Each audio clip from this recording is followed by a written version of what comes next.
നമസ്കാരം. നിയമസഭാ തെരഞ്ഞെടുപ്പ് അടുത്തിരിക്കുകയാണ്. രാഷ്ട്രീയ തന്ത്രങ്ങൾ മെനയുന്ന തിരക്കിലാണ് കേരളത്തിലെ മുന്നണികളെല്ലാം. ഇഘട്ടത്തിലാണ് നിയമസഭാ തെരഞ്ഞെടുപ്പിൽ അധികാരം തിരിച്ചുപിടിക്കാൻ വമ്പൻ പടയൊരുക്കവുമായി കോൺഗ്രസ് ഹൈക്കമാൻഡ് രംഗത്ത് വരുന്നത്.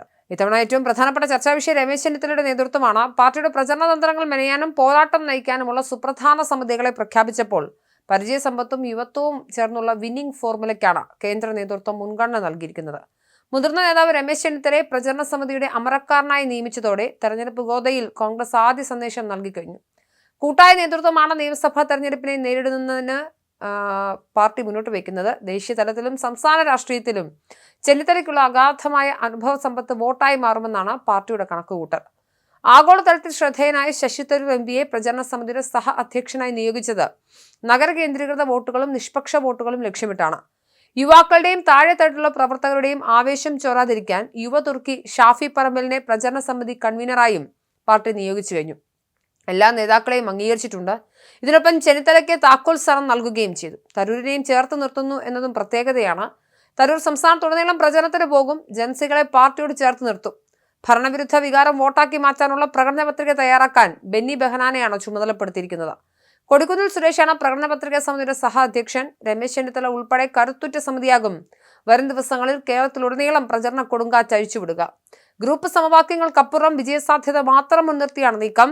ഉമ്മൻചാണ്ടിയുടെ അതിവിശ്വസ്തനായിരുന്ന ബെന്നി ബെഹനാനെയും ഹൈക്കമാൻഡ് അംഗീകരിച്ചു. ഇതും നിർണായകമാണ്. രമേശ് ചെന്നിത്തല അടക്കം ആകെ 10 അംഗങ്ങളാണ് പ്രചരണ സമിതിയിലുള്ളത്. താഴെത്തട്ടുള്ള പ്രവർത്തകരെയും യുവാക്കളെയും ഏകോപിപ്പിക്കാനാണ് ഷാഫി പറമ്പലിനെ കൺവീനർ സ്ഥാനത്തേക്ക് നിയോഗിച്ചിരിക്കുന്നത്. വിഷൻ 2026 ലക്ഷ്യമിട്ടുള്ള വിപുലമായ പ്രകടന പത്രിക തയ്യാറാക്കുന്നതിനുള്ള ചുമതലയാണ് ബെന്നി ബെഹനാൻ അധ്യക്ഷനായ സമിതിക്ക് നൽകിയിരിക്കുന്നത്.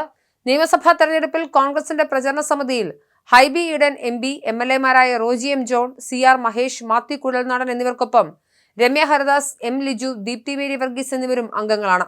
തെരഞ്ഞെടുപ്പ് പ്രകടന പത്രിക കമ്മിറ്റിയുടെ ചെയർമാനായി ബെന്നി ബെഹനാൻ എംപിയെയും ഹൈക്കമാൻഡ് തീരുമാനിച്ചതോടുകൂടി എന്തായാലും പ്രധാനപ്പെട്ട നേതാക്കളെല്ലാം തന്നെ മുന്നണി ചേർത്ത് നിർത്തുന്നുണ്ടെന്ന് മനസ്സിലാക്കേണ്ടതുണ്ട്.